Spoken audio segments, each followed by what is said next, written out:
What's up, guys? Matt Brown here for TheLines.com. Let's talk some Sunday night football and a good one. The Chiefs and the Bucs. As always, everything we do, absolutely free. Please go ahead, hit that subscribe button down below, and let us know in the comment section. What in the hell are you doing with this one? Very interesting as we sit right now.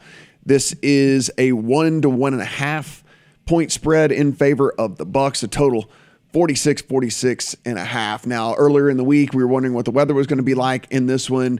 It was determined a few days ago that this was going to be easily played in Tampa. Thoughts go out to everybody in Florida there that had to deal with that hurricane, but looks like it missed Tampa enough or didn't do enough damage to have to move this game. So it is happening in Tampa. One of the biggest things that we were monitoring was the injury situation for the Bucs. We know last week, Tom Brady, nobody to throw to, still was able to put up a pretty decent day. That being said, it does look like this week he is going to get back both Julio Jones and Chris Godwin. As of recording this early Sunday morning, everything is trending towards both of those guys being back out. Then, of course, we know he gets Mike Evans back as well off of suspension. So looks like this team is going to be at full strength. I'll scroll down a little bit if you want to read along. One of the more interesting things here in this one is really just how underrated the Chiefs defense has been. We know that the Bucs defense is absolutely nails. I mean, if you look at what they've done, they're on the short season, they're the number one defense DVOA, they're the number two defense according to Pro Football Focus. Defensive EPA, they are the number one defense according to that. And early downs they've been so tough on teams, which certainly helps your team as well if you're putting them in third and long all the time. Early down success rate, early down EPA, all of that, they're in the top 5-6 in the league as well. So we're just getting a really stout defense when it comes to Tampa. But one of the things I guess we didn't really realize was just how good Kansas City has been until you really dig in and look at the numbers here, mainly too from a pressure standpoint. And they have been getting a ton of pressure on quarterbacks, actually the number one pressure team in the NFL right now, which is pretty crazy to think about because, again, much maligned defense for Kansas City over the last couple of years. We love to make fun of them, but doing really well so far. That said, you start to look and you go, okay, number one pressure team. Tom Brady has just an absolute trash of an offensive line because of all the injuries and things that have gone on. This is obviously a play on Kansas City, right? Well, for me, actually, it's on the other side here, and it's mainly, and I had not wanted to pull the trigger on this one until the news came through that he was going to have all of his receivers out there. And the thing is with Tom Brady, about any other quarterback in the league, and I'll scroll down if you want to read some more stuff here.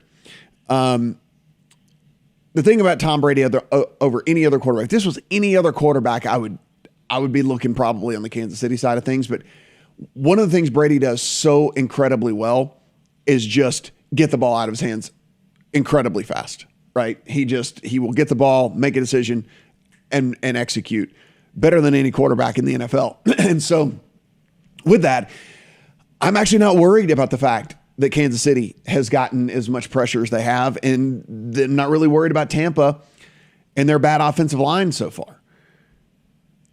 I'm actually thinking Tom Brady is going to be really quick getting the ball out, and with all of those receivers, he's going to find some success against Kansas City here. So I actually like Tampa at home as the short favorite in this one. And typically, guys, for me, if it's a 1 at whatever book you're at, I tend to just go ahead and play the money line. We can take a look at the money line here. I mean, look, it's 115 as opposed to paying the 110. Just pay the 115. It's an extra nickel. And then you don't have to worry about, some weird extra point or something like that, pushing or you losing the bet. So anyway, if you're going to play Tampa, just play the money line. Don't worry about playing the -1. Just pay the extra nickel. So I actually just listen, when it all comes down to it, Tom Brady with all of those guys out there, and of course Russell Gage looks like he's going to play as well. And this is just for me a really good situation for him to exploit what he does really good. And they're going to blitz him. They've been blitzing at the 8th highest rate in the NFL this year, have the Chiefs. They're going to blitz him a ton, and he's just going to early and often find Evans and Julio and Godwin. And having Godwin back out there is just so massive for this team as well. So really do like Kansas City as the short favorite here. And again, just play the money line on that. No thought on the total. I think it's appropriate. Had the weather played a little bit more of a factor, maybe we'd be looking at an under, but it's not going to be the case in this one. From a prop standpoint, as I mentioned, Mike Evans is back. So with Evans being back, if you want to play the over on the yards, I don't hate that, but I'm getting plus money on the over 5.5 catches. And so that's the direction I'm going to go. At the very least, even though we know these other guys are going to be back out there, we don't know if there's any sort of pitch count that might be going on, if there's, they're only playing in situational circumstances, whatever.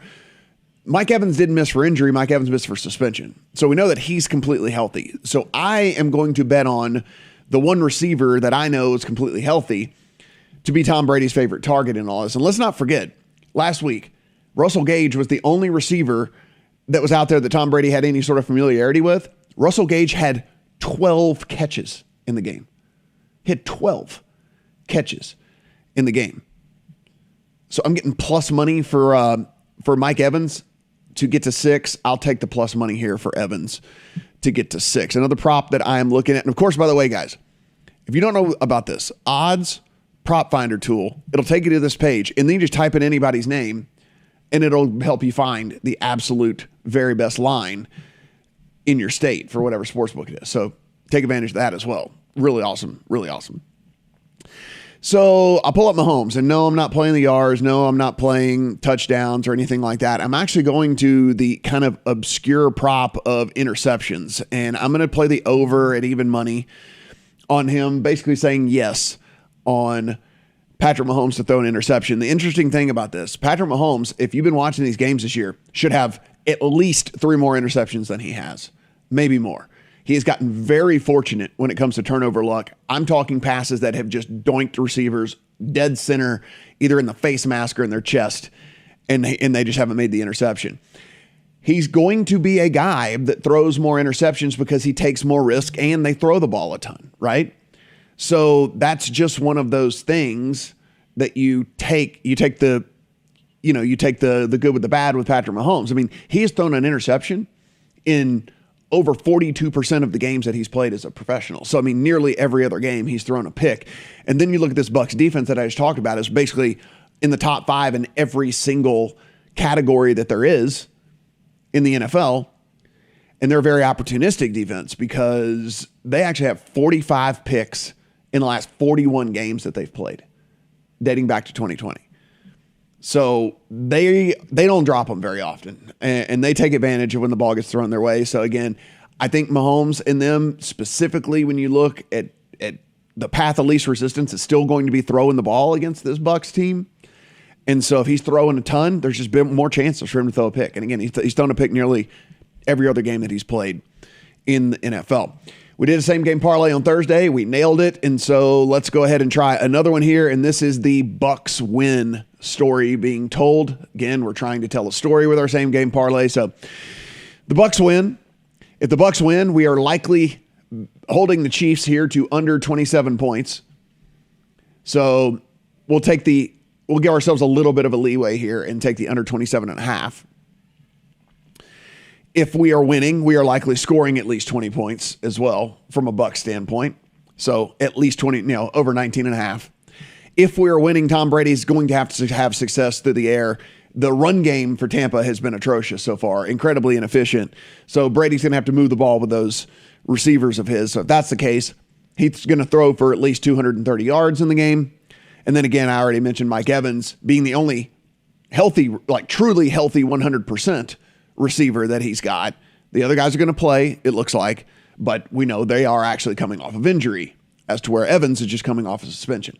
So if that's the case, I will play that the truly healthy receiver is going to have at least a decent game. And so I played the over 54.5 receiving yards. You see that gives us a plus 320 payout. If you want to get more aggressive on this and say that Evans goes for at least 65, you can get plus 380. And if you want to get super, super aggressive and say that he goes for at least 75, then look, you can get, plus 450 on that. I played it a little bit more conservative and just said over 55 yards, and that'll get us 320. Again, if you did want to go to 65, just 10 more yards, you are going to get that payout up to 380. But just a Bucs win. That's the narrative here of the Bucs winning the game, and that's the same game parlay that kind of tells that story for us. But I do like the Bucs here in Sunday Night Football.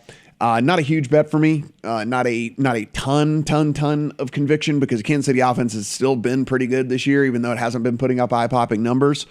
And the defense, like I said, it's been a little bit better than we have even really given them credit for. But I do think that the Bucs get it done at home tonight, and I do like those props as well. As always, guys, everything we do, absolutely free. So please hit that subscribe button down below. Here's a Discord button. You can join in on the conversation. We always have stuff going on over there. And, of course, if you come here to the Sunday Night page, $100 Amazon gift card is being given away as well. All you got to do is be a subscriber to the page as well. Good luck on all your bets here Sunday Night Football.